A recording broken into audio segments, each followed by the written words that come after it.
Très bien, bonjour à tous. Il semble qu'il y ait plus de gens qui suivent en ligne que présents, le hasard du calendrier. Nous sommes donc le 13 février 2022. J'espère que tout le monde est prêt pour demain. Mais aujourd'hui, nous lisons dans la parole: mieux vaut la fin d'une chose que son commencement. Mieux vaut un esprit patient qu'un esprit hautain. Ne te hâte pas en ton esprit de t'irriter, car l'irritation repose dans le sein des insensés. Ne dis pas: d'où vient que les jours passés étaient meilleurs que ceux-ci, car ce n'est point par sagesse que tu demandes cela. C'est un passage de l'Ecclésiaste, chapitre 7, versets 8 à 10, un livre que je vous encourage à lire régulièrement, rempli de sagesse et de conseils. Et nous allons chanter maintenant au numéro 52 dans nos recueils, 53, pardon, un cantique de Bénédicte Pictet: béni soit à jamais le Dieu d'Israël, l'auteur de tous les biens, puissant, éternel. C'est le Dieu qui donne le bien, c'est le Dieu qui envoie aussi les choses que nous qualifions moins de bien, mais c'est lui qui est souverain. Le numéro 53.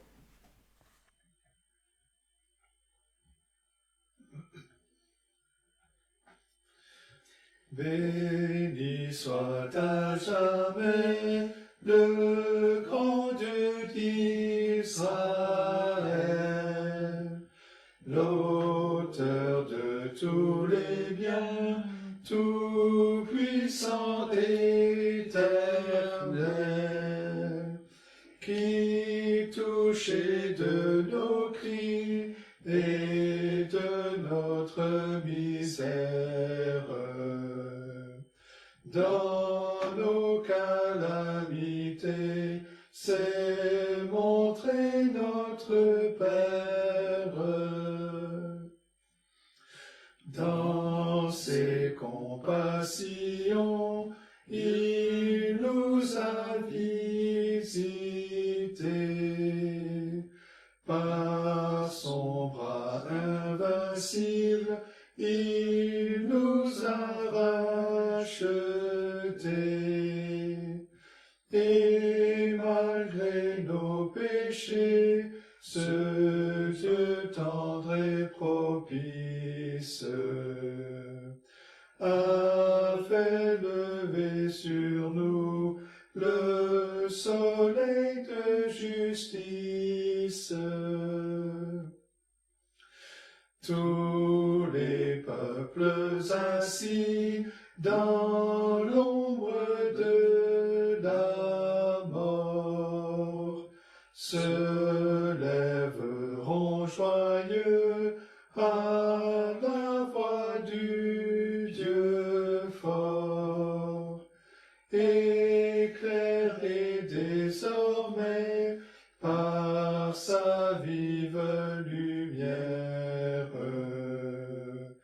Ils connaîtront leur Dieu, leur Sauveur et leur Père.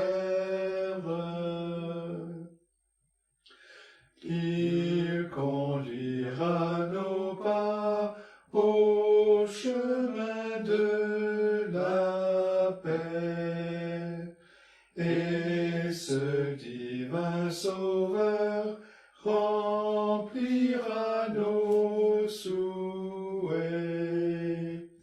Nous l'aimerons toujours, nous lui serons fidèles, et nous vivrons heureux à l'ombre de ses ailes.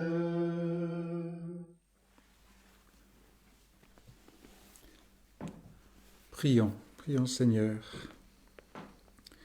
Seigneur notre Dieu, nous nous courbons devant toi ce matin, alors que nous contemplons dans ta parole et nous chantons dans nos cantiques toute ta grandeur, ta bonté, ta compassion. Le fait que tu nous as visités. Et Seigneur, tu nous visites parfois dans la bonté, parfois dans la rigueur et la sévérité. Mais quoi que ce soit, Seigneur, tu nous visites dans ta grâce, parce que ce que tu nous donnes n'est pas à la hauteur de ce que nous méritons. Nous venons devant toi, Seigneur, en tant que pécheurs, des hommes et des femmes rebelles, Seigneur, qui sont par nature tournés sur eux-mêmes.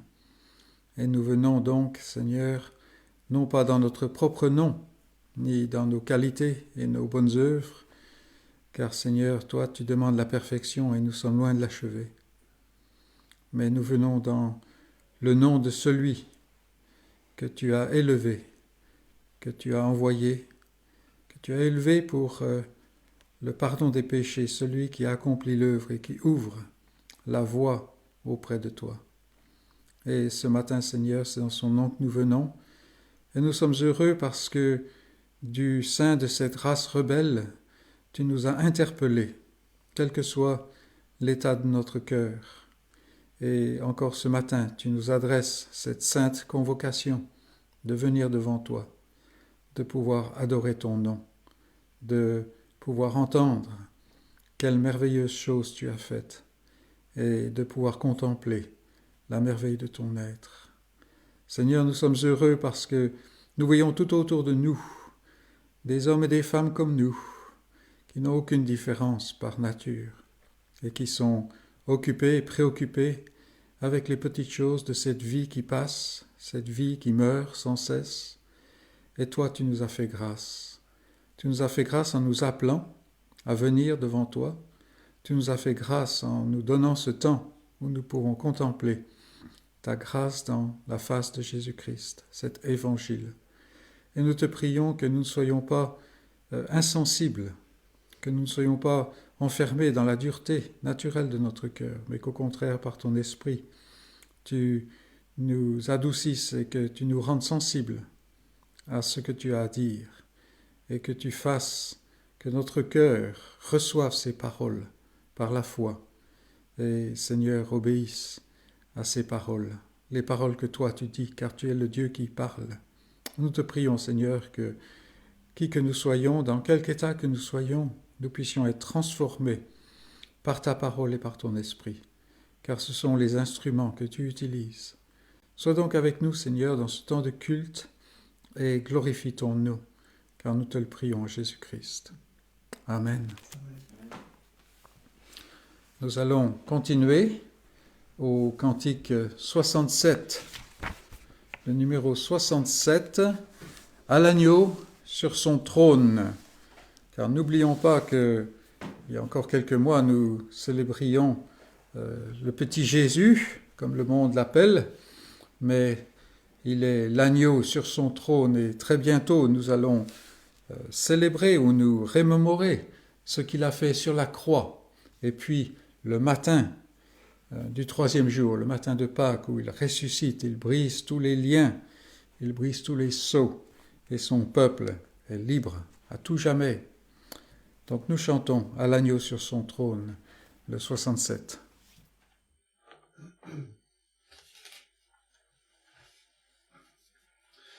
À l'agneau sur son trône, apportant la couronne, il a conquise sur la croix, il est le roi des rois.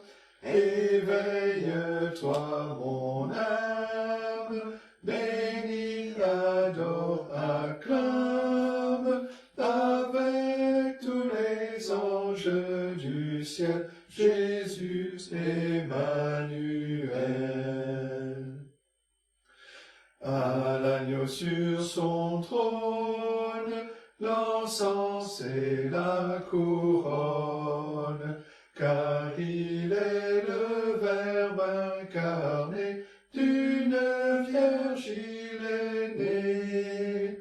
Ô sagesse profonde, le Créateur du monde, pour vaincre le mal triomphant, s'est fait petit enfant. Il eut la croix pour trône, l'épine pour couronne, mais le Père a glorifié son Fils crucifié. Ô prince de la vie, la mort est asservie, hors de la tombe il est monté, Christ est ressuscité. À l'agneau tous les trônes et toutes les couronnes, il est le maître souverain, les temps sont en sa main. Rendons l'honneur suprême à celui qui nous aime et qui revient victorieux pour nous ouvrir les cieux. Et pour notre première lecture ce matin, nous allons dans la lettre aux Hébreux et au chapitre 2. Lettre aux Hébreux et chapitre 2.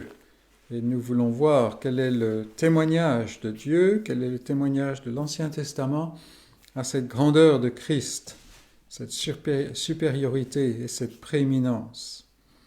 Donc Hébreux 2, et nous commençons la lecture au verset 1. C'est pourquoi nous devons d'autant plus nous attacher aux choses que nous avons entendues, de peur que nous ne soyons emportés loin d'elles. Car si la parole annoncée par des anges a eu son effet, et si toute transgression et toute désobéissance a reçu une juste rétribution, comment échapperons-nous en négligeant un si grand salut? Le salut, annoncé d'abord par le Seigneur, nous a été confirmé par ceux qui l'ont entendu, Dieu appuyant leur témoignage par des signes, des prodiges et divers miracles, et par les dons du Saint-Esprit distribués selon sa volonté. En effet, ce n'est pas à des anges que Dieu a soumis le monde à venir dont nous parlons. Or, quelqu'un a rendu quelque part ces témoignages. Qu'est-ce que l'homme pour que tu te souviennes de lui? Ou le Fils de l'homme pour que tu prennes soin de lui? Tu l'as abaissé pour un peu de temps au-dessous des anges, tu l'as couronné de gloire et d'honneur, tu as mis toutes choses sous ses pieds. En effet, en lui soumettant toutes choses, Dieu n'a rien laissé qui ne lui soit soumis. Cependant, nous ne voyons pas encore maintenant que toutes choses lui soient soumises. Mais celui qui a été abaissé pour un peu de temps au-dessous des anges, Jésus, nous le voyons couronné de gloire et d'honneur à cause de la mort qu'il a soufferte. Ainsi, par la grâce de Dieu, il a souffert la mort pour tous. Il convenait en effet que celui pour qui et par qui sont toutes choses, et qui voulait conduire à la gloire beaucoup de fils, ait été élevé à la perfection par les souffrances, le prince de leur salut. Car celui qui sanctifie et ceux qui sont sanctifiés sont tous issus d'un seul. C'est pourquoi il n'a pas honte de les appeler frères, lorsqu'il dit « J'annoncerai ton nom à mes frères, je te célébrerai au milieu de l'assemblée, et encore, je me confierai en toi. Me voici, moi, et les enfants que Dieu m'a donnés. Ainsi donc, puisque les enfants participent au sang et à la chair, il y a également participé lui-même, afin que, par la mort, il rende impuissant celui qui avait la puissance de la mort, c'est-à-dire le diable.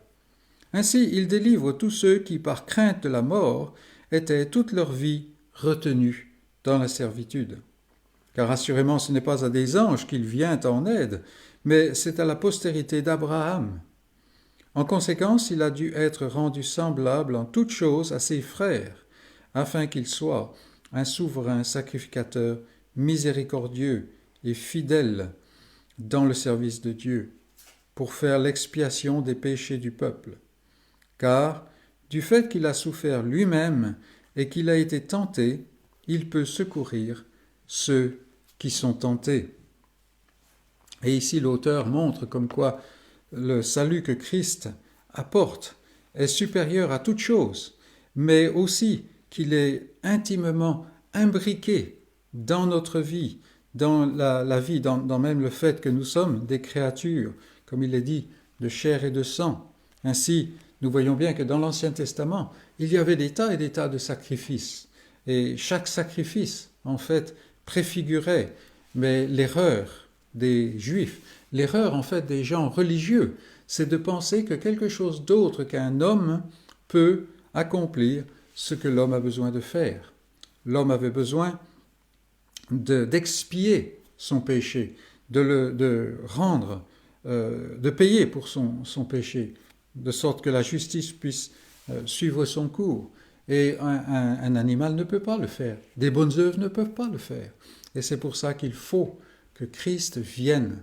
Donc Christ vient dans toute la puissance, mais aussi dans toute l'intimité du fait qu'il est lui-même homme. Il a revêtu la chair et c'est ainsi qu'il peut véritablement ôter le péché en l'absorbant en lui-même et en fait le faisant disparaître en lui-même.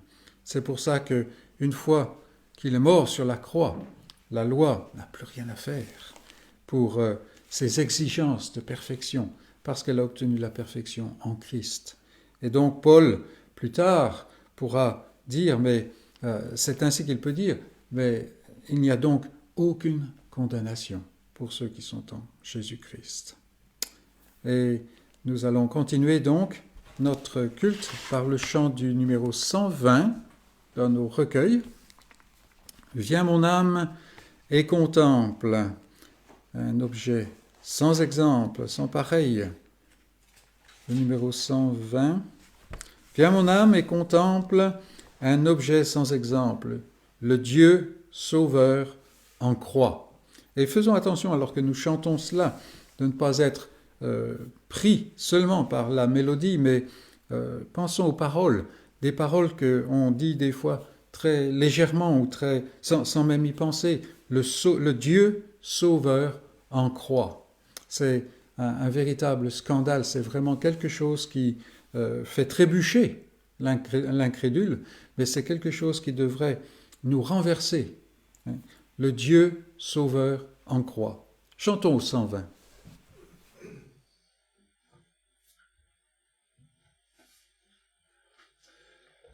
Viens mon âme et contemple un objet sans exemple, le Dieu sauveur en croix. On le frappe, on l'outrage, on lui crache au visage, il expire enfin sur le bois. C'est moi que la justice condamnait au supplice, moi qui devais mourir. Les tourments, les blessures, les coups, les meurtrissures, c'est moi qui devais les souffrir. Tu te mets à ma place, et ta croix change en grâce ma condamnation. Sur ta tête sacrée, d'épines couronnées, tu portes à ma confusion. Je te suis redevable, mon sauveur adorable, de tout ce que je suis. Mon âme et tout mon être à toi seul doivent être. C'est le droit que tu t'es acquis.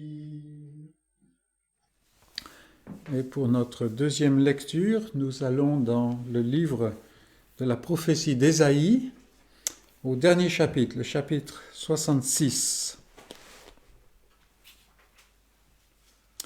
Ésaïe 66, et nous commencerons la lecture à partir du verset 5.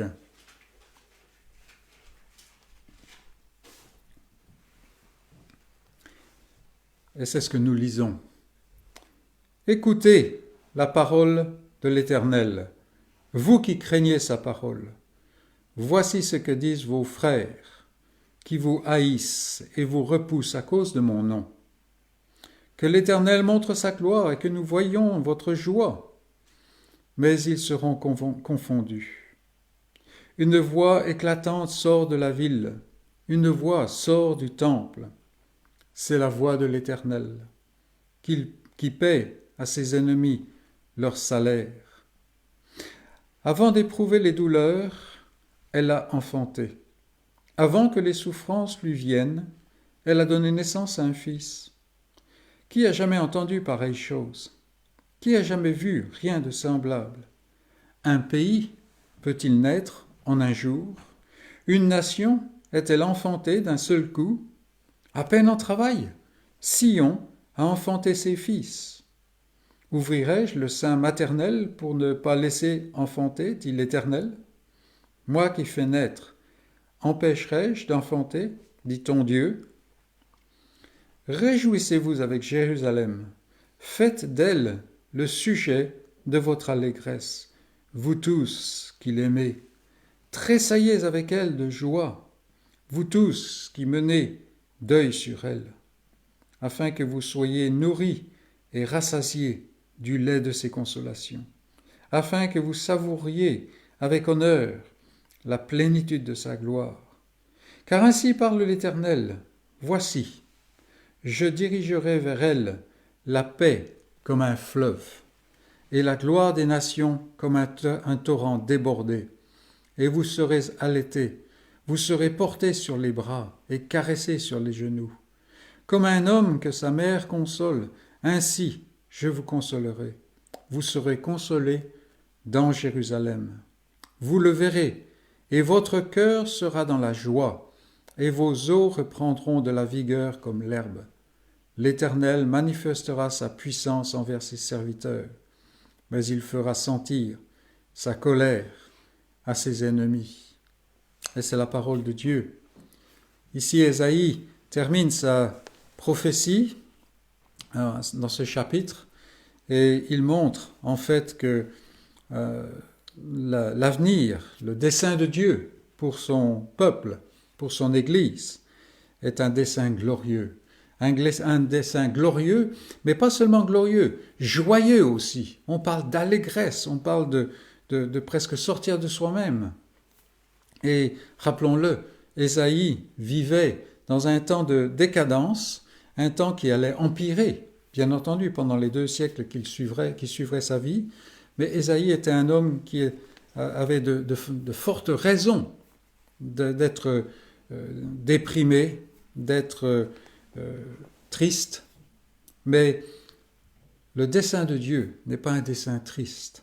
Et même si là nous voyons que la colère de Dieu vient sur ceux qui se dressent contre lui, ses ennemis, en même temps, la puissance salvatrice de Dieu se révèle à son peuple.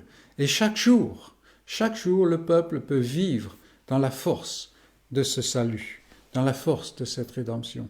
Et donc, c'est un sujet de grande joie pour le peuple de Dieu, lors même que ceux qui l'entourent ne comprennent pas.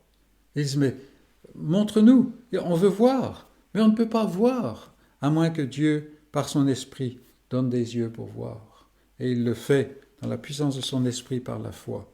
Réjouissons-nous donc de l'Évangile, ou désirons voir l'Évangile toujours davantage.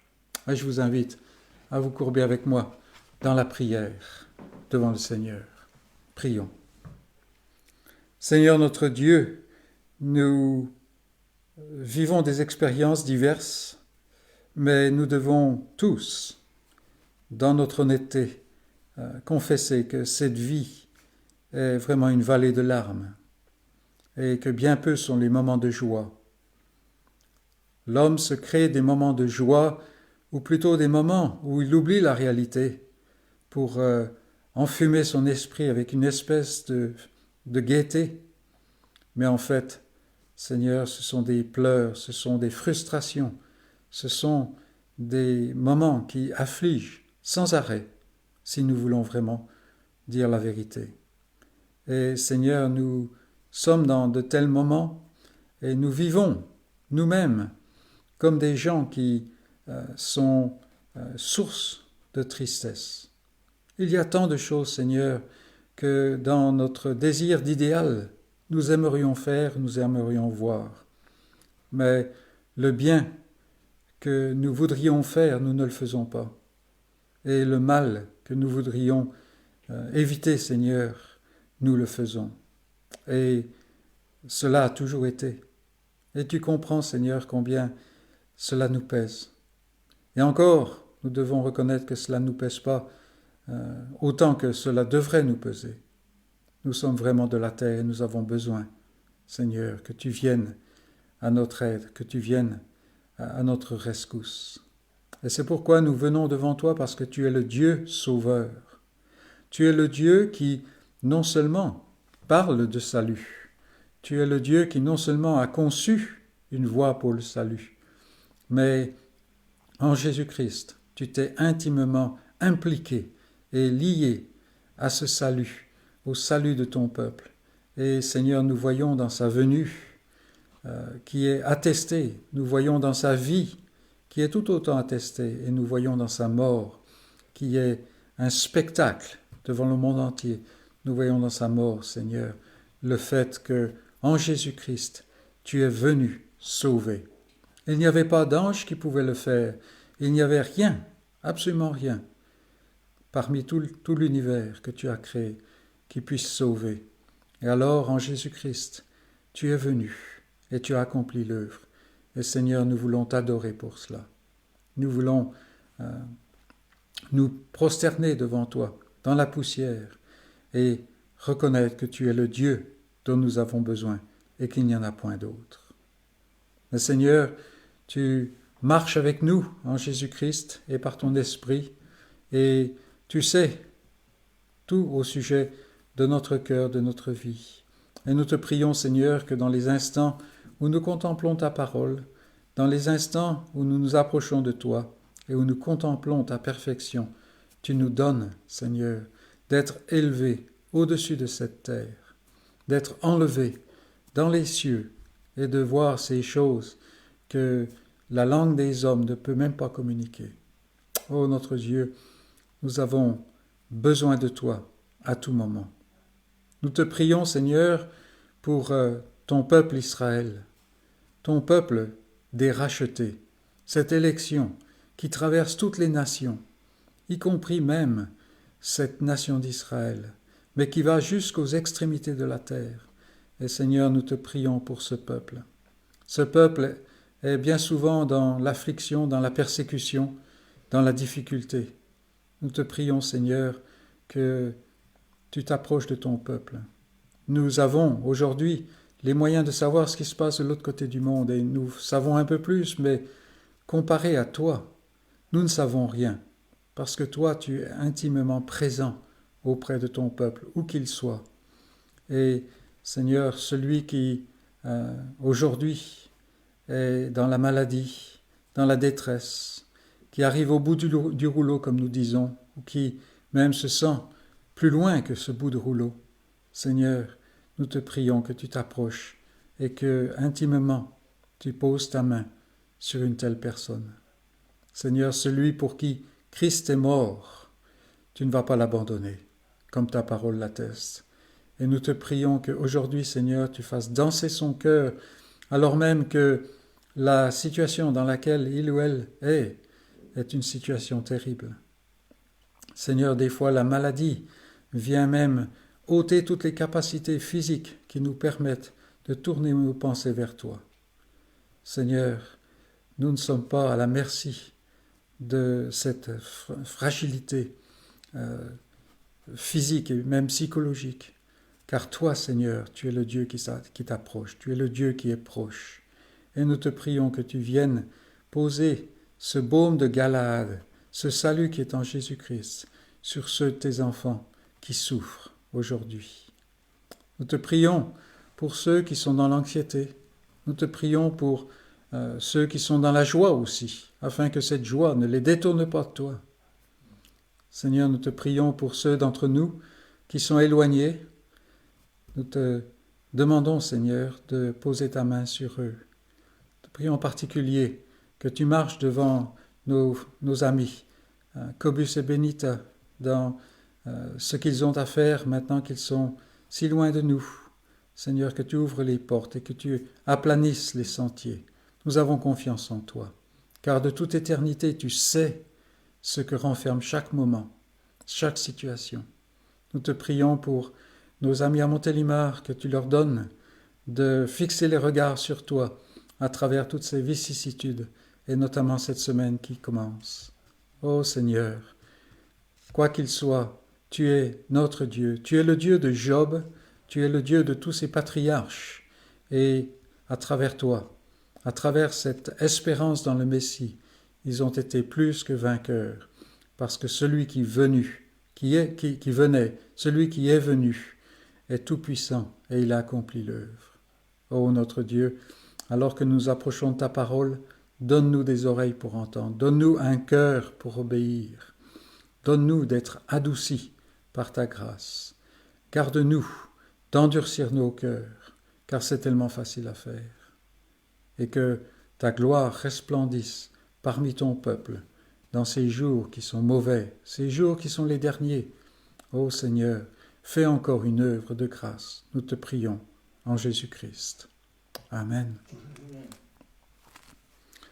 Et avant le message, nous allons chanter au numéro 179.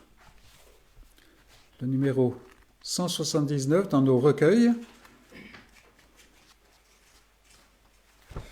Ta parole, Seigneur, est ma force et ma vie, et que ce ne soit pas simplement un chant, mais une vérité, une réalité pour chacun. À mes obscurs sentiers, elle sert de flambeau, et semblable au soleil, elle me vivifie. Souvent dans la vie, nous sommes face à des choses qui nous dépassent, et nous ne savons que faire, et nous oublions tellement rapidement, tellement facilement, que la parole est une lumière sur nos sentiers. Chantons au 179.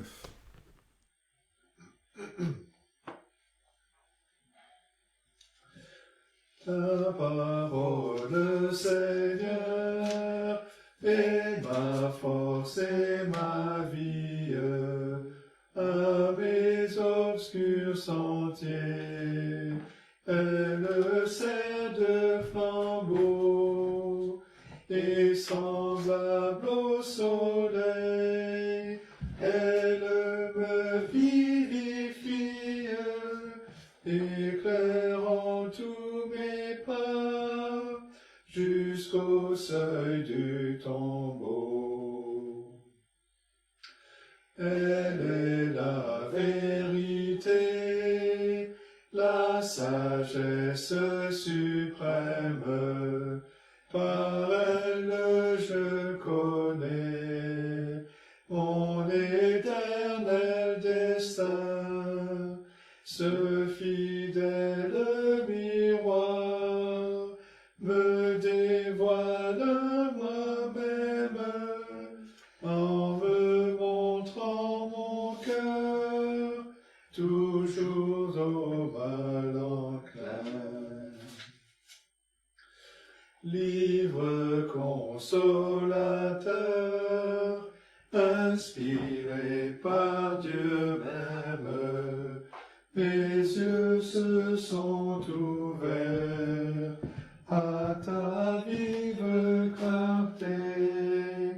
Je comprends maintenant combien le Seigneur m'aime, et je sais à quel prix Jésus m'a racheté. Heureux celui qui croit la divine parole. Heureux celui qu'enseigne et que guide l'esprit. Heureux qui, loin du monde, incrédule et frivole, s'est assis humblement aux pieds de Jésus-Christ.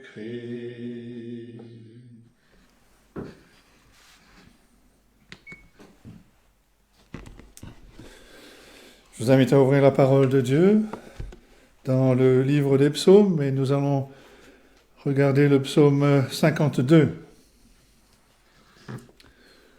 Psaume 52.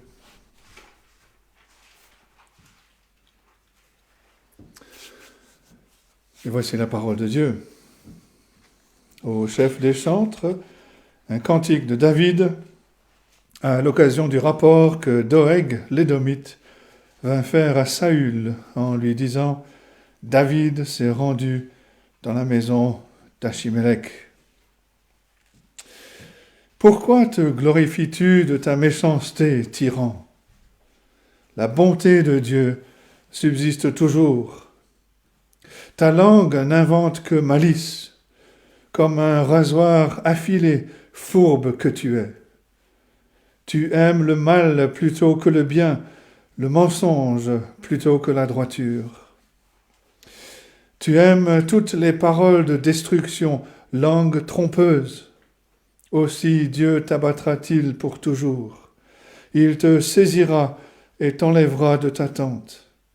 Il te déracinera de la terre des vivants.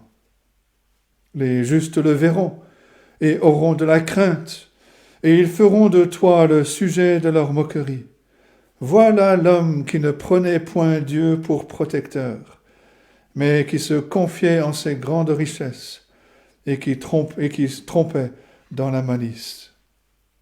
Et moi, je suis dans la maison de Dieu comme un olivier verdoyant. Je me confie dans la bonté de Dieu éternellement et à jamais. Je te louerai toujours parce que tu as agi. Et je veux espérer en ton nom, parce qu'il est favorable en présence de tes fidèles. Et jusque-là, la parole de Dieu.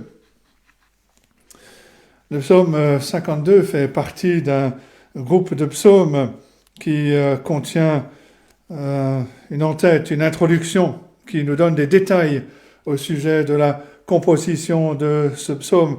Je ne parle pas de ce titre en italique dans notre version « Châtiment du trompeur », qui est donné par l'éditeur, mais je parle bien des versets 1 et 2. Plusieurs experts aujourd'hui disent que ces versets, ces introductions n'ont aucune autorité, mais en faisant cela, ils oublient que les manuscrits anciens contiennent ces introductions comme faisant partie du texte, et notre version tient compte de cette réalité, puisque les versets 1 et 2 sont les versets de l'introduction, alors que d'autres versions ont le verset 1 qui correspondrait à notre verset 3, ce qui est une erreur.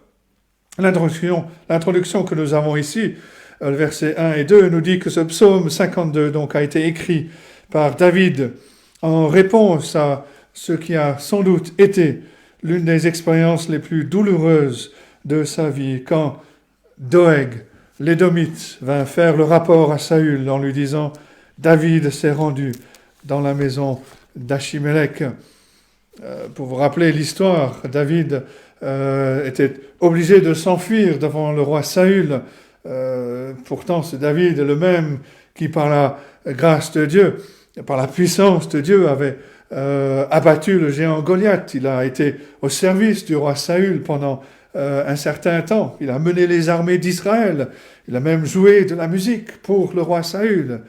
Mais un jour, dans une jalousie folle, Saül s'est retourné contre David et a cherché à le tuer. David a été obligé de fuir.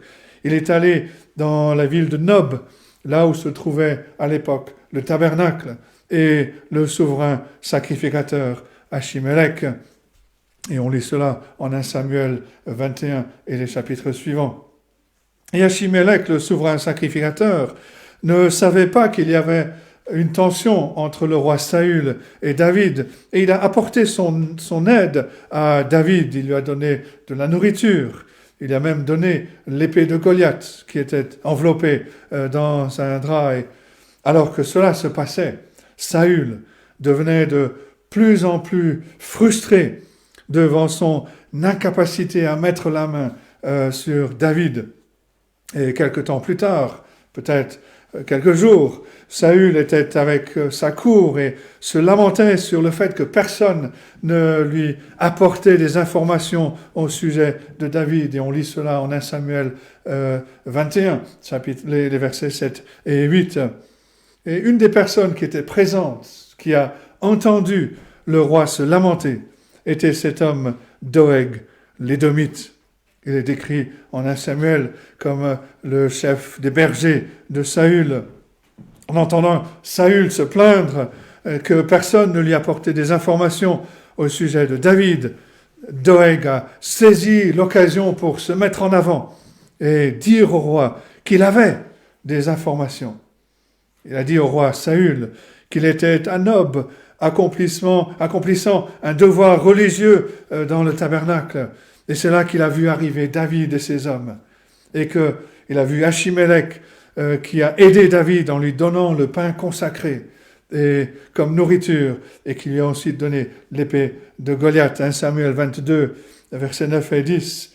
Doeg dit « J'ai vu le fils d'Isaïe venir à Nob auprès d'Achimélec, fils d'Achitub. Achimélec a consulté pour lui l'Éternel.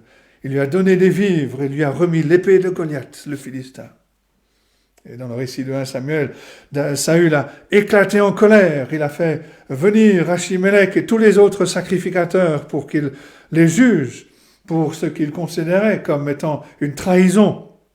Mais Achimélec a répondu qu'il ne savait rien au sujet d'une tension entre le roi Saül et David. 1 Samuel 22, verset 14, Achimélec répondit au roi, « Lequel d'entre tous tes serviteurs peut être comparé au fidèle David, gendre du roi, dévoué à ses ordres et honoré dans ta maison? Est-ce aujourd'hui que j'ai commencé à consulter Dieu pour lui? Loin de moi. Que le roi ne mette rien à la charge de son serviteur, ni de personne de la maison de mon père, car ton serviteur ne connaît de tout ceci aucune chose, petite ou grande. » 1 Samuel 22, 14 et 15. Mais Saül, le roi, était devenu de plus en plus dépravé, et cette réponse d'Achimélec n'a fait qu'accentuer sa colère. Il appelle ses gardes, et leur ordonne de tuer le souverain sacrificateur, de tuer tous les sacrificateurs qui étaient présents. Les gardes ont refusé de commettre un tel sacrilège. Alors le roi s'est tourné vers ce serviteur avide, cet homme de confiance, ce chef des bergers, Doeg, l'Édomite. Et Doeg était plus que disposé à commettre ce sacrilège, d'assassiner le souverain sacrificateur avec tous les autres sacrificateurs.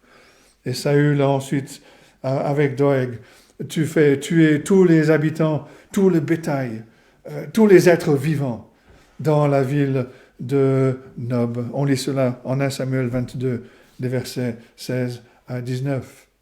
David a entendu ce qui s'était passé à Nob. Et il a répondu de deux façons. Sa première réponse, David a pris sous son aile le seul survivant de ce massacre, Abiathar, le fils du souverain sacrificateur. Il a ainsi préservé la lignée du souverain sacrificateur. En fait, c'est Abiathar qui a fui la ville de Nob, qui est allé vers David pour lui dire ce qui s'était passé. On lit cela en 1 Samuel 22. Et David répond à Abiathar, « J'ai bien pensé que ce jour même, que Doeg l'Édomite se trouvant là, ne manquerait pas d'informer Saül. C'est moi qui suis la cause de la mort de toutes les personnes de la maison de ton père. Reste avec moi. Ne crains rien, car celui qui cherche ma vie cherche la tienne. Près de moi, tu seras bien gardé. » David se sentait mal de ne pas avoir dit toute la vérité à Achimélec et il pensait avoir une part de responsabilité dans cette affaire. Mais la deuxième réponse de David, c'est d'écrire ce psaume 52. Et dans ce psaume, David nous montre, lorsque nous sommes consternés par le mal qui est dans ce monde, peut-être même que nous voyons nos manquements, nous ne faisons pas ce que nous devrions faire. Et ce que nous devons faire dans ce cas, c'est de nous tourner vers Dieu. Et David nous montre comment venir à Dieu, comment le prier, comment lui ouvrir nos cœurs, déposer nos fardeaux et nos souffrances devant lui. C'est ce que David fait dans ce psaume. C'est un bel exemple, comme dans tous les psaumes d'ailleurs, où nous pouvons voir la vie difficile avec laquelle nous luttons. Et David qui nous prend par la main pour nous amener vers Dieu. C'est ce qu'il fait dans ce psaume.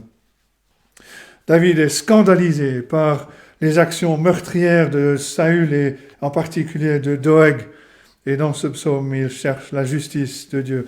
J'ai 3 grands points qui sont ensuite avec des petits points, surtout les 2 premiers. Mais le premier grand point, c'est la méchanceté des ennemis.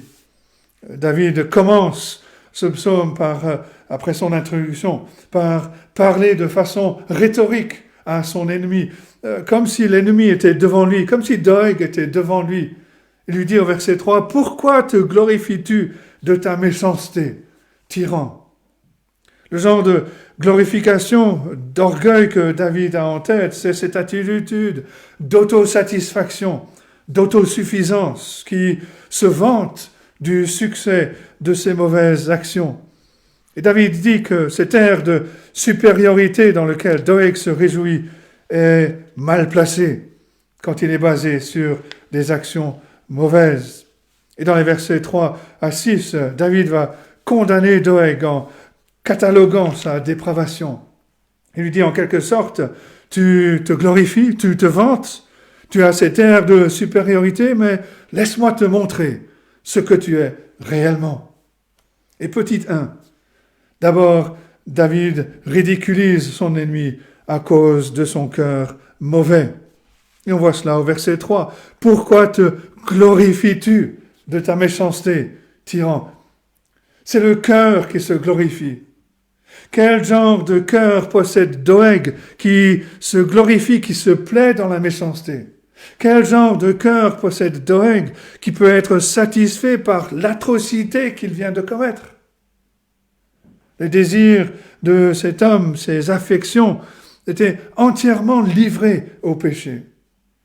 C'est pour ça qu'il était si méchant.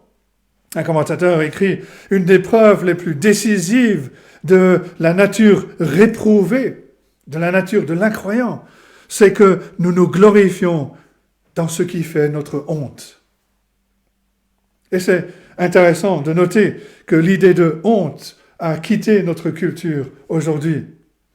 Il y a des choses qui sont honteuses, nous ne devrions pas nous glorifier dans ces choses, mais le monde aujourd'hui ne parle plus de honte. Et cela montre une dépravation avancée. On le voit dans la société, il y a des actes honteux de méchanceté, de violence, de péché contre nature. On ne devrait pas se glorifier dans des choses honteuses, dans de telles choses honteuses. Doeg se glorifie dans ce qui fait sa honte. Il montre son cœur mauvais. Un autre commentateur dit ceci au sujet de Doeg. C'est lui qui s'est vanté, non seulement dans le pouvoir qu'il avait de faire du mal, mais dans le mal qu'il a fait. Notez qu'il n'est pas bien de faire le mal, mais il est pire de se vanter et de se glorifier dans le mal quand nous l'avons fait. Il est mal de ne pas avoir honte d'une action méchante, mais il est pire de la justifier. Il est mal de justifier cette mauvaise action, mais il est pire de la magnifier et de nous valoriser par elle. Ceux qui se glorifient dans leur péché se glorifient dans leur honte, et leur péché devient alors encore plus honteux. Comme le dit le psaume 10, verset 3, le méchant se glorifie de sa convoitise. Ça, c'est Matthew Henry, un commentateur, qui le dit.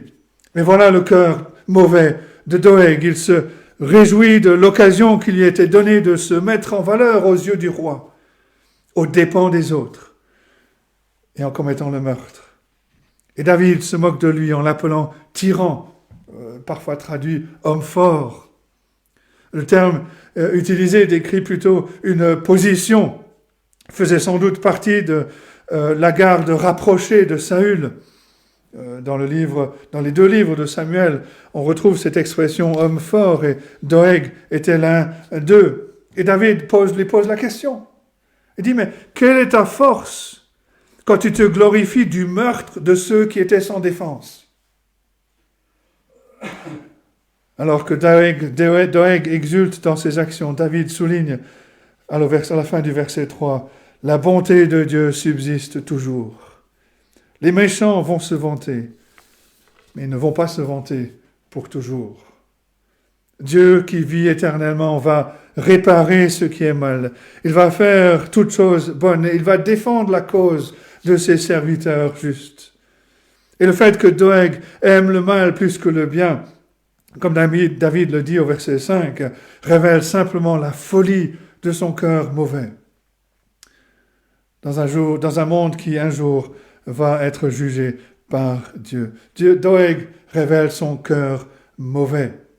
Petit 2, David révèle la dépravation de l'esprit méchant de son ennemi.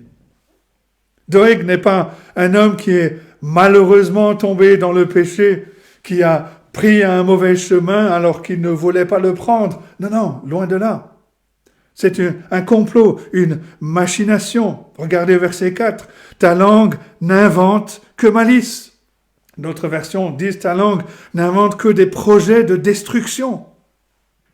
Doeg était comme ceux que le prophète Michée a dénoncés en Michée chapitre 2 verset 1. Malheur à ceux qui méditent l'iniquité et qui forgent le mal sur leur couche.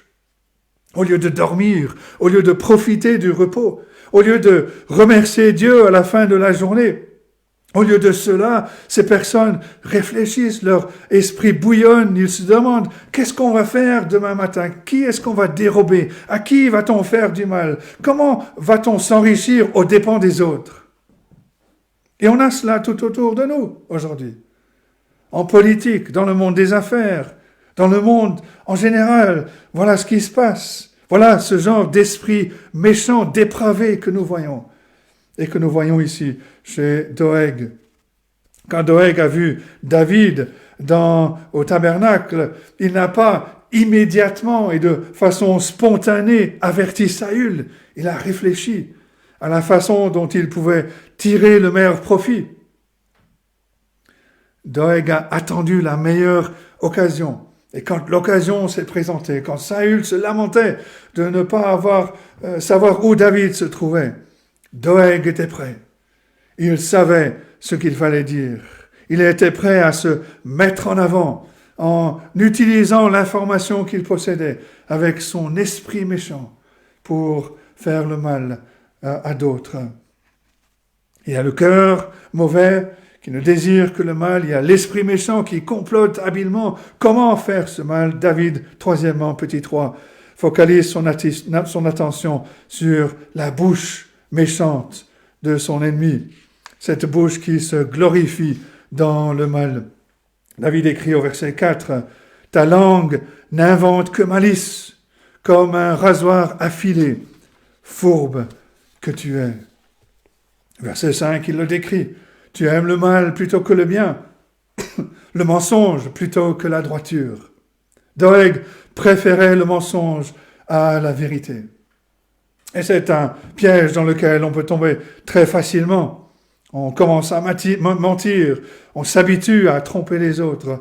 Cela devient presque un jeu et c'était le cas pour Doeg. Doeg aimait tromper les autres. David l'appelle fourbe que tu es. C'est le contraire d'honnête. Et David conclut au verset 6, « Tu aimes toutes les paroles de destruction. » Les gens comme Doeg prennent plaisir dans ces paroles qui détruisent les autres, qui tirent les autres vers le bas. Il passe du temps à étudier le vocabulaire des paroles de destruction. Pour Doeg, ces paroles étaient une arme.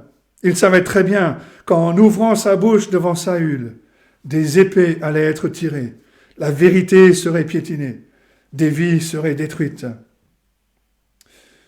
Mais en examinant cet homme méchant qu'était Doeg, il y a un danger pour nous. Le danger serait de dire que ce serait terrible d'être une personne aussi méchante que Doeg. Imaginez que l'on ressemble à Doeg avec un cœur mauvais, un esprit méchant, une bouche méchante. La parole de Dieu nous dit à chacun d'entre nous que c'est notre cas par nature. Quand on voit des passages comme celui-ci, ce que la Bible est en train de faire, c'est de mettre la condition humaine dans le péché sous une forme concentrée, afin que nous la remarquions. C'est comme dans le Nouveau Testament, où nous voyons des personnes qui étaient possédées. Voilà où la dépravation mène. Voilà où le péché mène. Doeg est simplement un peu plus loin sur le chemin que la plupart d'entre nous, mais voilà où la dépravation mène. Le massacre des sacrificateurs et de tous les habitants de la ville de Nob ne fait que montrer la corruption, la dépravation totale de la race humaine. Tout homme, affirme la parole de Dieu, toute femme est corrompue par le péché. Jérémie 17, verset 9, « Le cœur est tortueux par-dessus tout, et il est méchant. Qui peut le connaître ?» On doit savoir cela, pas seulement au sujet des hommes qui ressemblent à Doeg, mais aussi au sujet aussi de notre cœur, si le Seigneur n'est pas venu pour le changer. Quand on parle de la condition humaine, il n'y a pas de neutralité morale. Même le croyant qui a été racheté mène une bataille contre un cœur né de nouveau, qui a besoin d'être renouvelé, parce que nous sommes naturellement enclins au mal.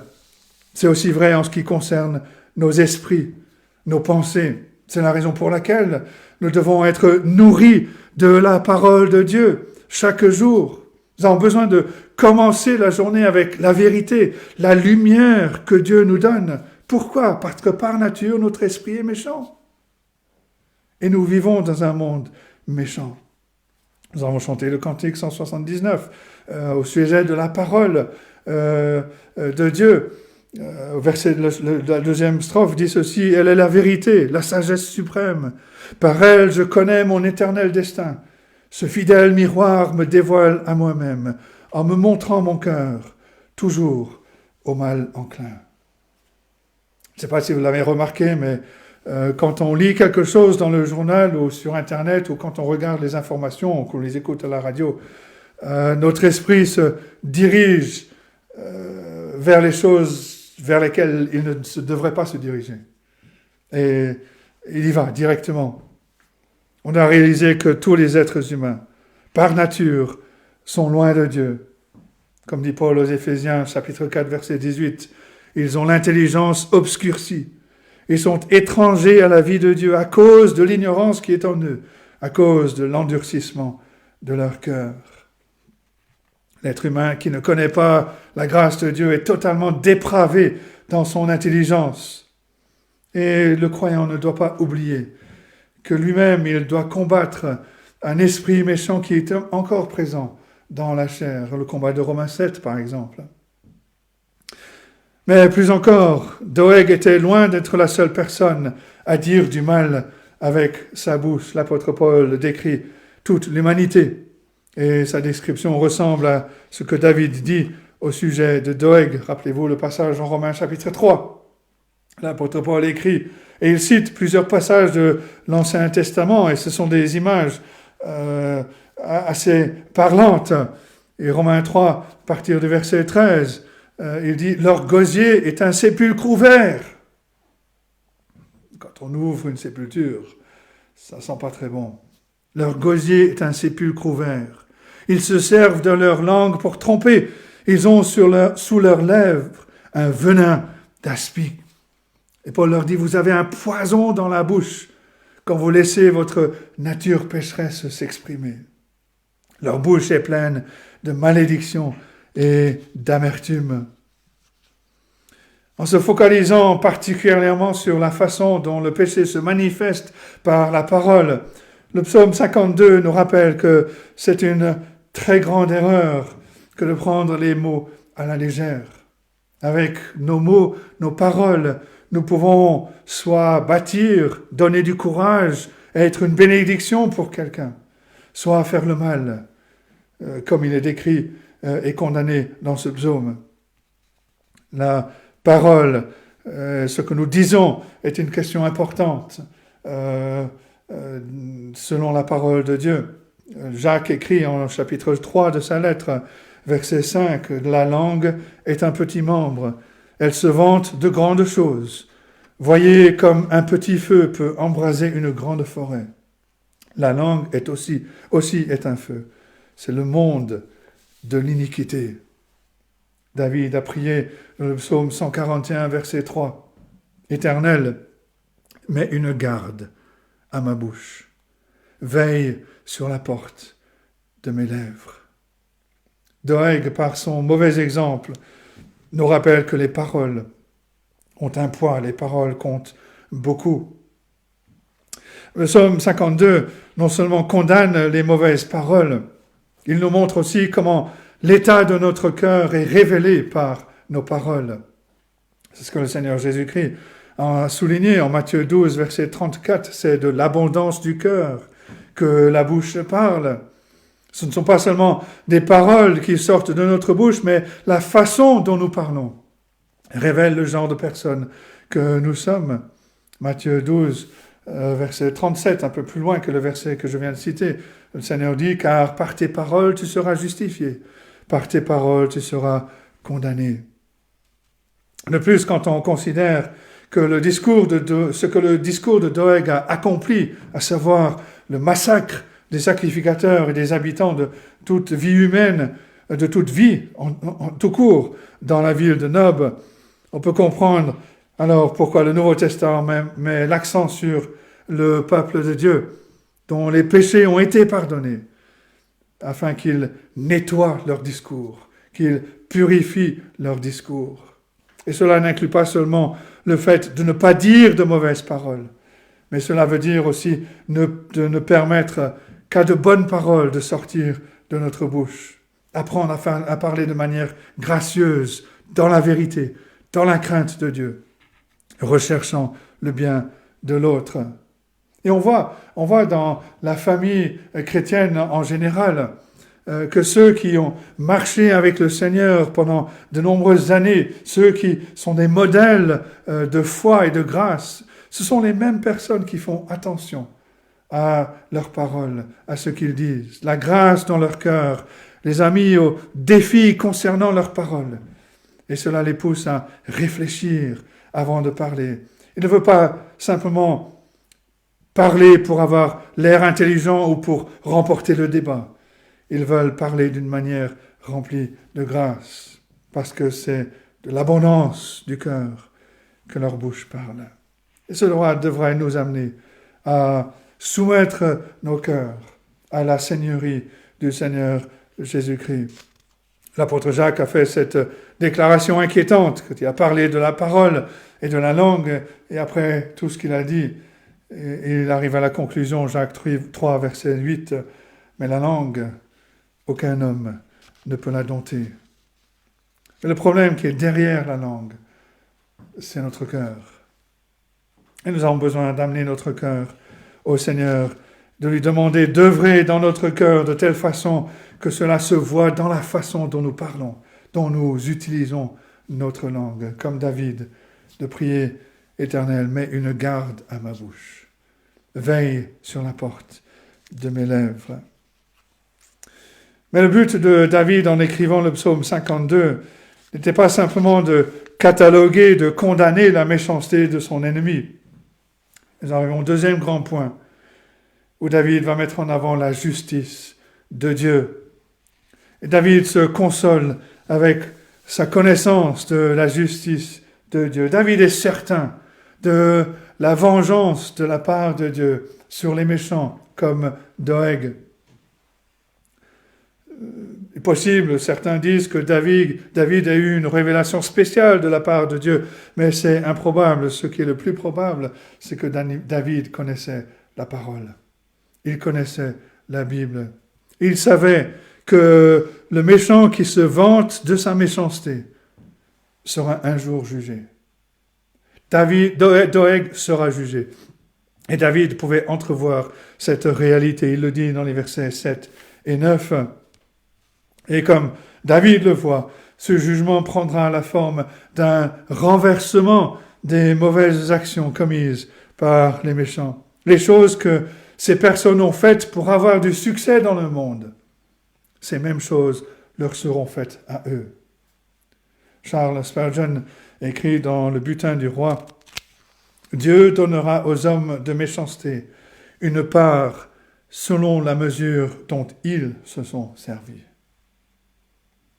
C'est ce que dit David au verset 7.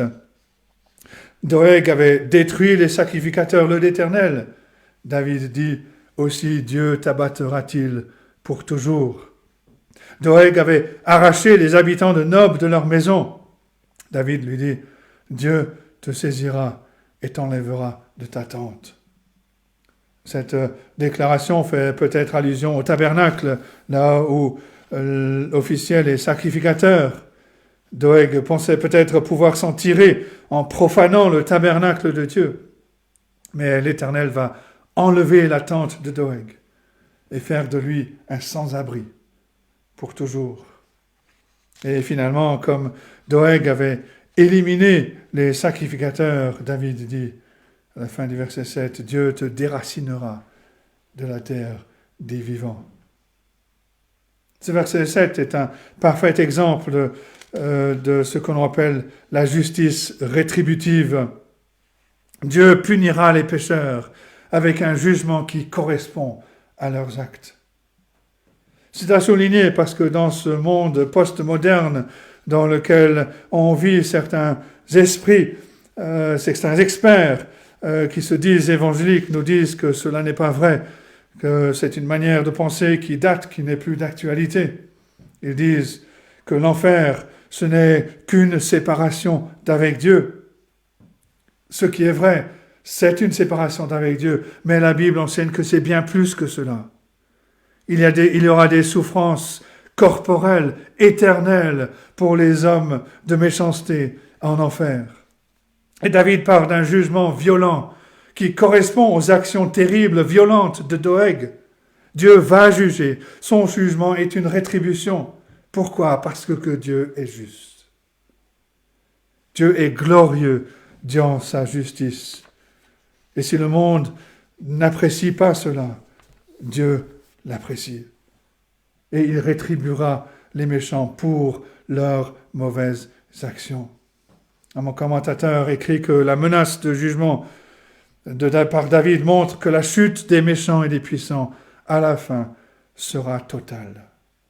Et c'est exactement ce que l'on voit. À la fin, ceux qui se glorifiaient avec leur bouche, qui ont levé la main contre Dieu et contre ses serviteurs, tous ceux qui ne sont pas venus à Jésus-Christ dans la repentance et la foi pour trouver en Christ le refuge, le jugement qu'ils recevront sera total et définitif.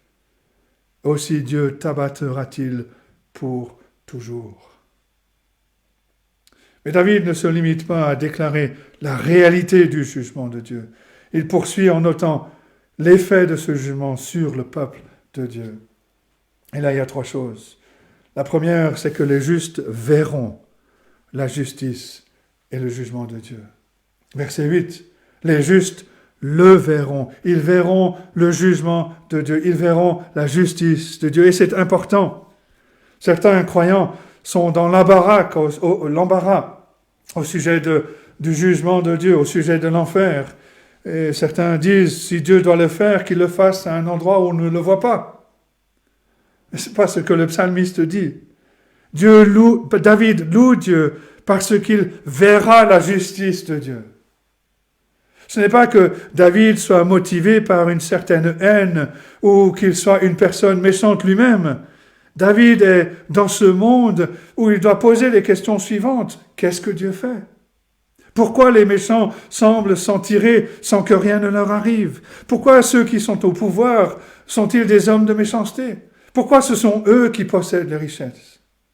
Doeg va à Nob pour massacrer les sacrificateurs de l'Éternel, les habitants de la ville. Rien ne lui arrive. Est-ce que Doeg peut s'en tirer comme cela? Quand est-ce que cette situation va-t-elle être renversée? Quand est-ce que le méchant va être puni? Et David dit, le jour vient où la rétribution tombera sur Doeg, et les justes le verront. Et ils donneront gloire à Dieu, qui manifeste sa justice. On peut citer un autre exemple que l'on trouve dans le livre d'Esther. Mardoché, qui avait adopté Esther, était un homme qui craignait Dieu. Il s'oppose à Aman, qui voulait exterminer le peuple d'Israël, le peuple juif. Et Dieu, non seulement va donner la victoire à Mardoché, mais il va aussi lui permettre de voir Aman pendu à la potence qu'il avait érigée pour pendre Mardoché. Il voit la délivrance de Dieu et il voit le jugement de Dieu. On pourrait aussi parler de la traversée de la mer Rouge par le peuple d'Israël, quand l'Éternel a fait retomber la mer sur les Égyptiens qui poursuivaient le peuple d'Israël. Les Israélites ont vu les corps des Égyptiens. Et on lit en Exode 14, versets 30 et 31, « En ce jour, l'Éternel délivra Israël de la main des Égyptiens. Et Israël vit sur les rivages de la mer les Égyptiens qui étaient morts. Israël vit la main puissante que l'Éternel avait dirigée contre les Égyptiens. Et le peuple craignit l'Éternel. Et il crut en l'Éternel et en Moïse son serviteur. » Et ce sera la même chose à la fin de l'histoire. Les justes verront la justice de Dieu et ils lui donneront gloire. Le deuxième petit point, les justes auront de la crainte à cause de la justice de Dieu. Quand on voit la chute des ennemis de Dieu, que ce soit dans la vie ou à la fin de l'histoire, on doit le noter, mais cela devrait avoir pour conséquence une plus grande crainte de l'Éternel. Dans le passage que nous venons de lire en Exode 14, après la traversée de la mer Rouge, Israël vit la main puissante que l'Éternel avait dirigée contre les Égyptiens, et le peuple craignit l'Éternel. L'apôtre Paul dit cela quand il écrit aux croyants concernant le jugement de Dieu sur les Juifs qui ont rejeté le Messie. Romains 11, verset 19 et suivant, « Tu diras donc, les branches ont été retranchées afin que moi je sois greffé. Cela est vrai. Elles ont été retranchées pour cause d'incrédulité. Et toi, tu subsistes par la foi. Ne t'abandonne pas à l'orgueil, mais crains. Car si Dieu n'a pas épargné les branches naturelles, il ne t'épargnera pas non plus. » La crainte de l'Éternel, ce n'est pas douter que Dieu nous sauvera si nous plaçons notre confiance en lui. Non, c'est plutôt la réalisation que nous devons mettre notre confiance en lui. Nous devons être sérieux. Ce n'est pas quelque chose à prendre à la légère.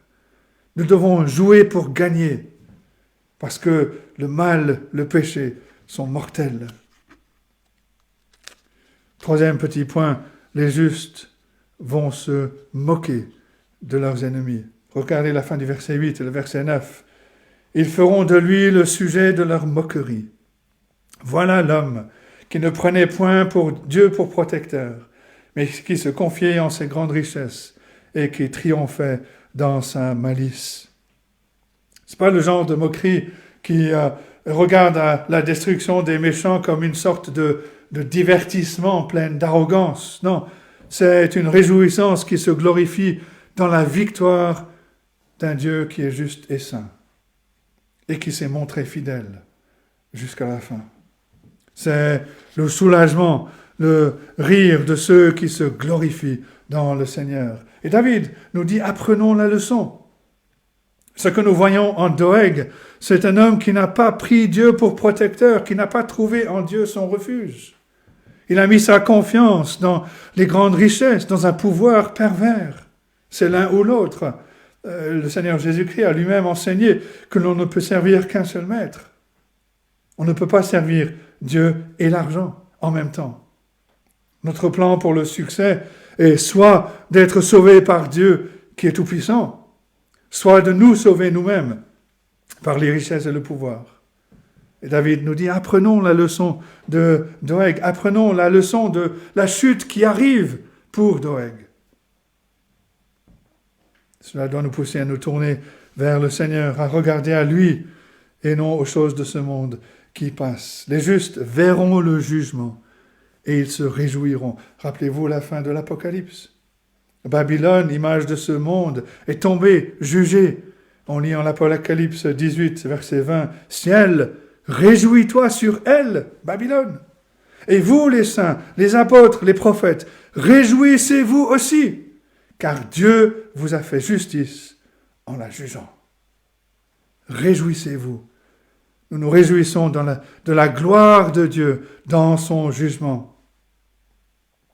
Mais David n'a pas seulement écrit ces paroles pour prophétiser au sujet de ce qui attendait Doeg.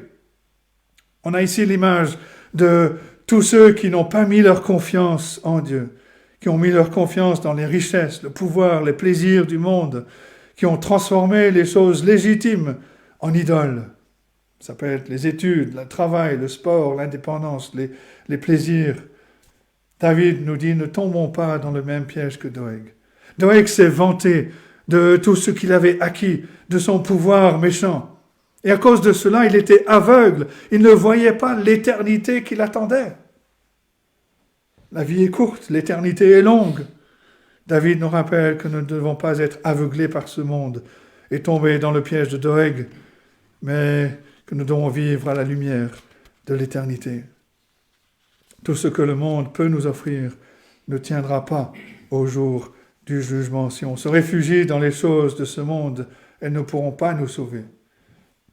Le seul refuge de notre âme, c'est le Seigneur Jésus-Christ. Et c'est à lui qu'il faut aller.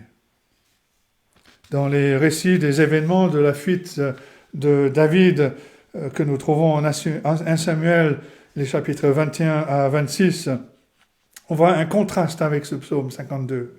Ici, David se réjouit du jour qui vient où la justice de Dieu éclatera. Le coupable sera condamné. Dans la vie, David a aussi versé beaucoup de larmes. Alors que David écrit ce psaume, Doeg est en train de mettre en place une chasse à l'homme. David va vivre comme un homme recherché dont la tête est mise à prix. Il va commettre des erreurs, il va vivre dans la crainte, il va vivre dans la frustration pendant plusieurs années. Et c'est sans doute pour cela qu'il conclut le psaume comme il le fait. Et c'est donc la troisième grande partie, la conclusion de ce psaume. David ne veut pas que ceux qui savent ce qui se passe regardent aux circonstances extérieures et arrivent à la conclusion que David a tiré la paille la plus courte. La pire des choses, quand on voit les méchants qui triomphent, même simplement les gens du monde, qui avancent dans la vie et qui semblent être sous la bénédiction de Dieu, c'est de se dire « Ah, j'aimerais être comme eux ». David dit au verset 10, « Et moi, je suis dans la maison de Dieu comme un olivier verdoyant. » David était très affligé. Il avait des raisons d'avoir peur, de redouter ses ennemis, d'être frustré.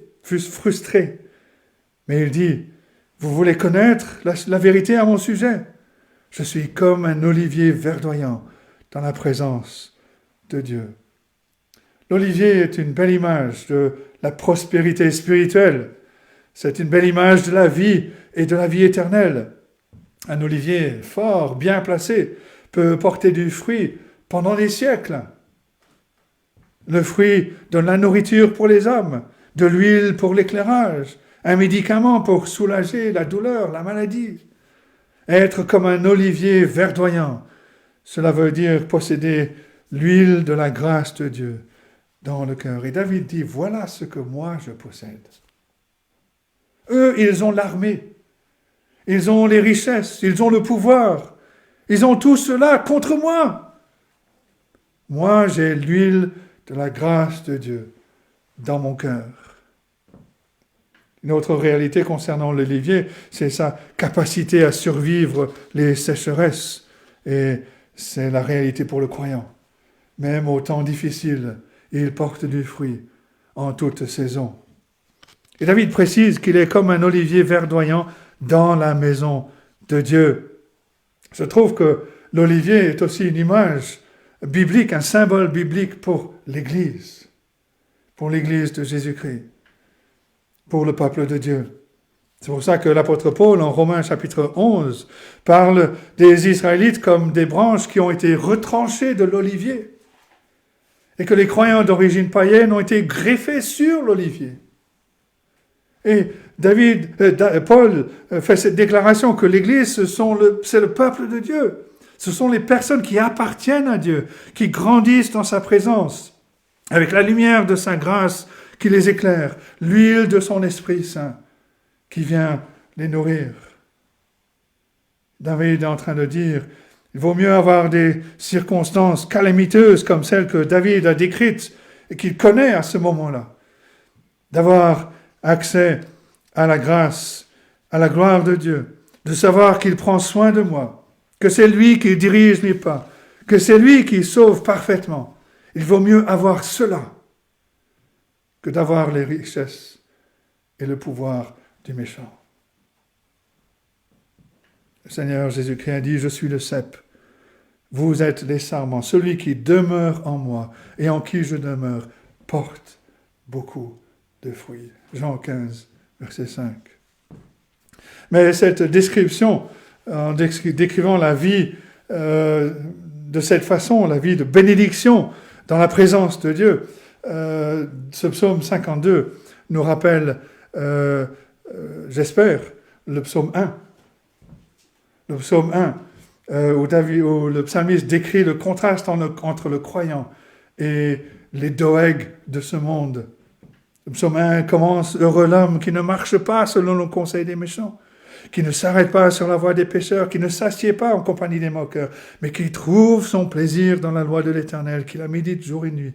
Il est comme un arbre planté près d'un courant d'eau, qui donne son fruit en sa saison, dont le feuillage ne se flétrit point. Tout ce qu'il fait lui réussit. » Voilà ce que nous devrions rechercher. Les choses de ce monde passent. Ils apportent une satisfaction pour un temps qui est limité. Mais ces choses-là ne peuvent pas nous sauver. Nous devrions chercher à être comme un arbre planté près d'un courant d'eau qui donne son fruit en sa saison et dont le feuillage ne se flétrit point. Voilà la vie que Dieu donne à ses enfants.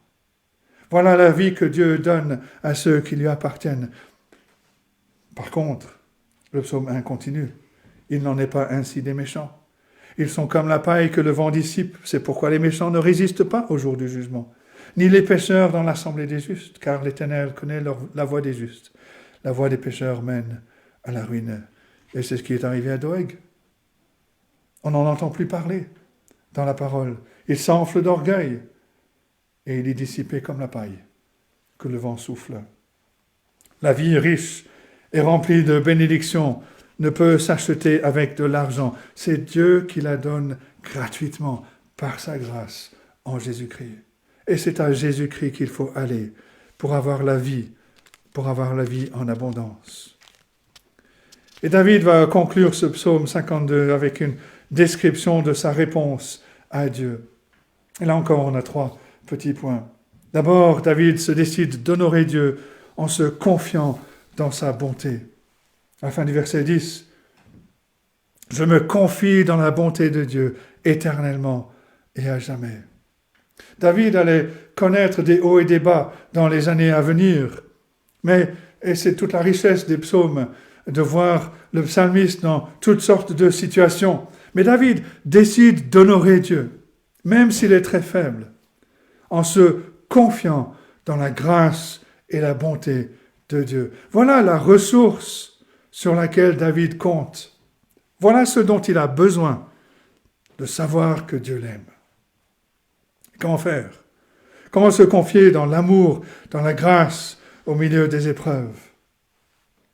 Jean Calvin écrit, « Il dit, nous devrions considérer comme la grande fin de notre existence d'être comptés parmi les adorateurs de Dieu.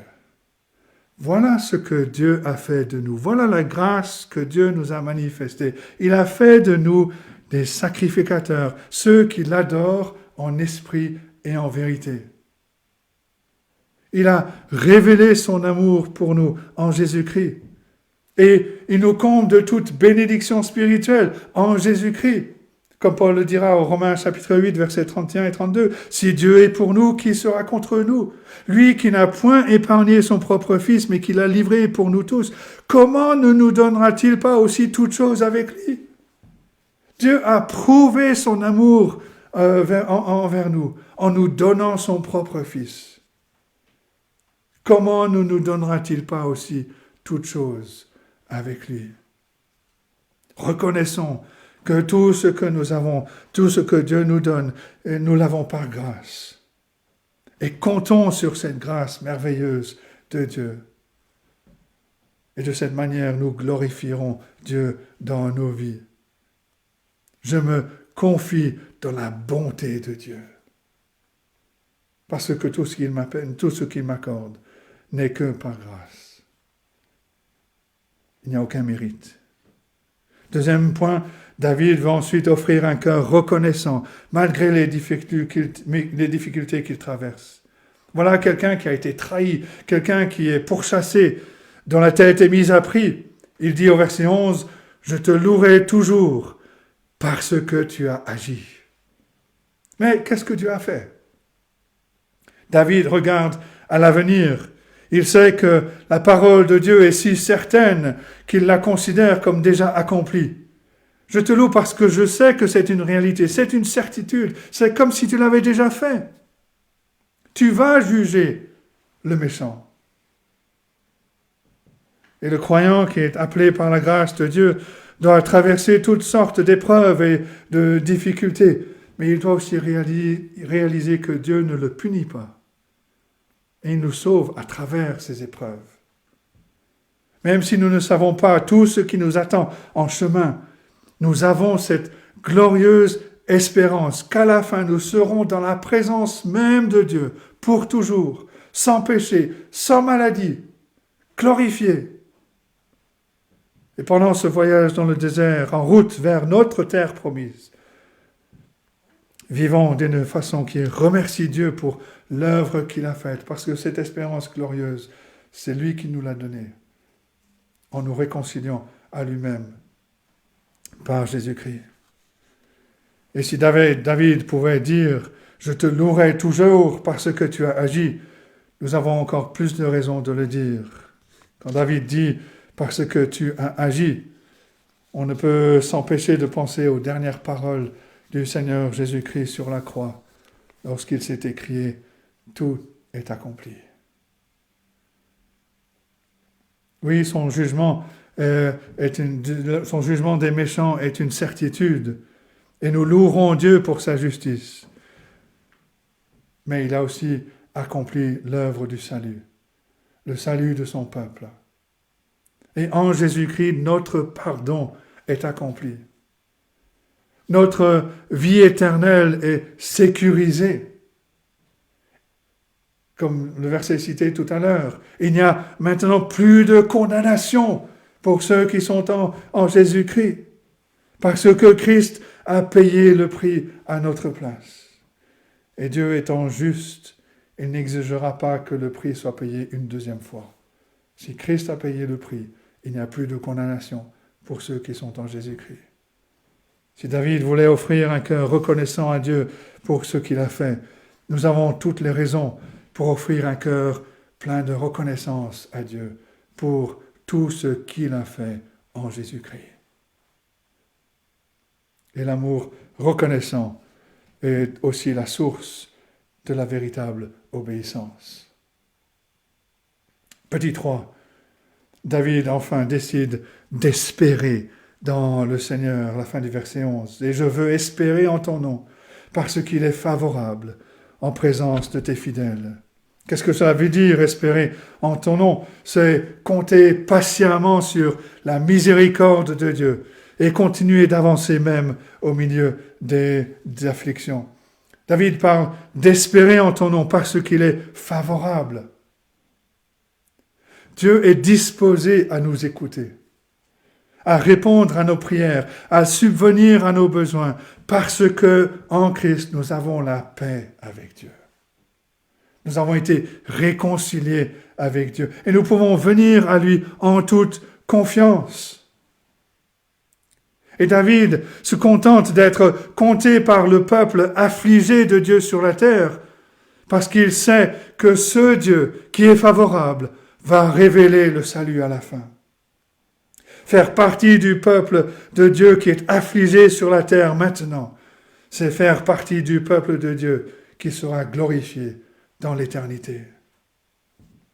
David a appris que la façon de vivre dans un présent qui est difficile, c'est de vivre à la lumière de cette fin glorieuse qui attend le peuple de Dieu. Dans ce monde, le Seigneur Jésus-Christ lui-même nous a avertis que nous aurons des tribulations. Mais n'oublions pas qu'il a rajouté, prenez courage, j'ai vaincu le monde. Jean 16, verset 33. Nous savons aussi que le Seigneur Jésus-Christ va revenir dans la gloire, qu'il va racheter son peuple, qu'il va le prendre avec lui. Nous serons pour toujours dans sa présence. Nous serons éternellement reconnaissants pour l'œuvre que Dieu a accomplie en son Fils. David savait que les méchants seraient retranchés à la fin. Ceux qui se confient en lui attendent une gloire éternelle. Et nous serons des oliviers verdoyants pour toujours dans la maison de l'Éternel. Et le raisonnement de David est le suivant. Comparé à l'éternité, que sont ces quelques semaines, même quelques années de difficultés, parfois de très grandes difficultés. Il ne faut pas minimiser la difficulté, mais qu'est-ce que cela à la lumière de l'éternité? Rappelons-nous qu'il y a une éternité de gloire qui attend les enfants de Dieu. L'apôtre Paul écrit en 2 Corinthiens 4, versets 17 et 18, « Car nos légères afflictions du moment présent produisent pour nous, au-delà de toute mesure, un poids éternel de gloire, parce que nous regardons non point aux choses visibles, mais à celles qui sont invisibles, car les choses visibles sont passagères, les invisibles sont éternelles. » La gloire éternelle est encore à venir, et même si l'attente est longue, ça vaut la peine d'attendre en marchant avec le Seigneur Jésus-Christ. Ça vaut la peine de vivre une vie de reconnaissance en attendant cette gloire. Le fait de savoir que cette gloire nous attend à la fin devrait nous assurer de l'amour inébranlable de Dieu pour nous. Un amour qui nous a manifesté en Jésus-Christ. Le Dieu qui a fait tout cela pour nous est le Dieu que nous devrions servir, dans lequel nous devrions nous confier et auquel nous devrions rendre gloire, même au milieu des difficultés. Alors, au lieu de nous glorifier dans le péché comme le fait Doeg, comme l'être humain le fait naturellement, écoutons ce que Dieu dit en Jérémie 9, versets 23 et 24.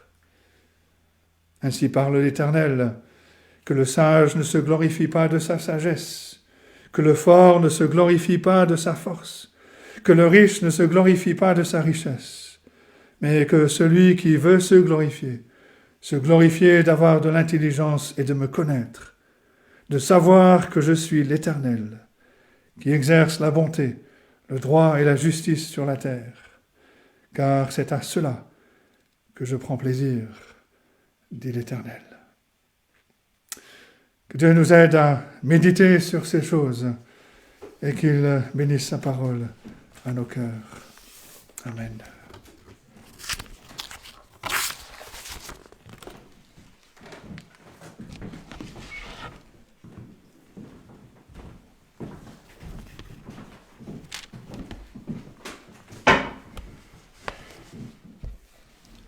Nous allons chanter au cantique 88 dans nos recueils, une doxologie, pour terminer ce culte. Je crois au Dieu vivant, des cieux le Créateur. Je crois au Fils de Dieu, Jésus le seul Sauveur. Je crois au Saint-Esprit, le grand Consolateur. Chantons donc au numéro 88.